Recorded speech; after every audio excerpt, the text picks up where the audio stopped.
1 Kings, chapter 21. A while later, an incident occurred involving Navot the Yizreeli. He owned a vineyard in Yizreel, right next to the palace of Achav, king of Shamron. Achav spoke to Navot and said, "Give me your vineyard so that I can have it as my vegetable garden, because it's close to my palace. In exchange, I will give you a better vineyard, or if you prefer, I will give you its monetary value." But Navot said to Achav, "Adonai forbid that I should give you my ancestral heritage." Achav went home resentful and depressed at what Navot the Yizreeli had said to him, since he had said, "I won't give you my ancestral heritage." He lay down on his bed, turned his face away, and refused to eat. Izabel, his wife, went and said to him, "Why are you so depressed that you refuse to eat?" He answered her, "Because I spoke to Navot the Yizreeli and said to him, 'Sell me your vineyard for money, or else, if you prefer, I will give you another vineyard for it.' But he answered, 'I won't give you my vineyard.'" "Are you the king of Israel or not?" asked his wife Izabel. "Get up, eat some food, and cheer up. I will give you the vineyard of Navot the Yizreeli." So she wrote letters in Achav's name, sealed them with his seal, and sent the letters to the leaders and notables of the city where Navot lived. In the letters she wrote, "Proclaim a fast and give Navot the seat of honor among the people. Have 2 good-for-nothing men sit opposite him, and have them accuse him publicly of cursing God and the king. Then take him outside and stone him to death."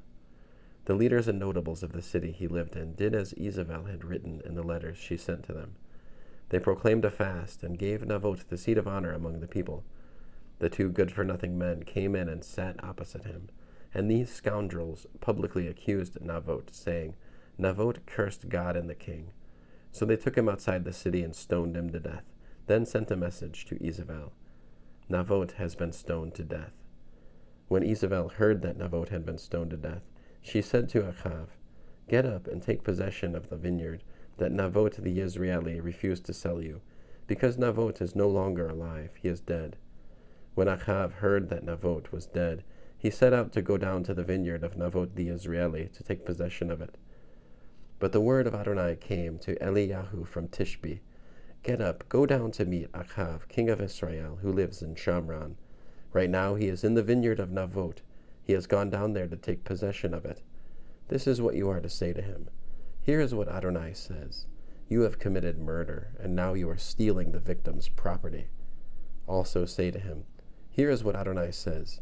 In the very place where dogs licked up the blood of Navot, dogs will lick up your blood, yours." Achav said to Eliyahu, "My enemy, you found me." He answered, "Yes, I have found you, because you have given yourself over to do what is evil from Adonai's perspective. Here, says Adonai, I am bringing disaster on you. I will sweep you away completely. I will cut off from Achav every male, whether a slave or free in Israel. I will make your house like the house of Yarovam, the son of Navat, and like the house of Baasha, son of Ahiah, for provoking my anger and leading Israel into sin." Adonai also said this about Izabel. "The dogs will eat Izabel by the wall around Yizreel.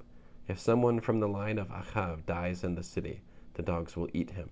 If he dies in the countryside, the vultures will eat him." Truly there was never anyone like Achav. Stirred up by his wife Izabel, he gave himself over to do what is evil from Adonai's perspective. His behavior in following idols was grossly abominable. He did everything the Emori had done, whom Adonai expelled ahead of the people of Israel. Achav, on hearing these words, tore his clothes, put sackcloth on himself, and fasted. He slept in the sackcloth and went about dejectedly. Then the word of Adonai came to Eliyahu from Tishbe. "Do you see how Achav has humbled himself before me? Since he has humbled himself before me, I will not bring this evil during his lifetime, but during his son's lifetime I will bring the evil on his house." End of Melachim Alef, chapter 21.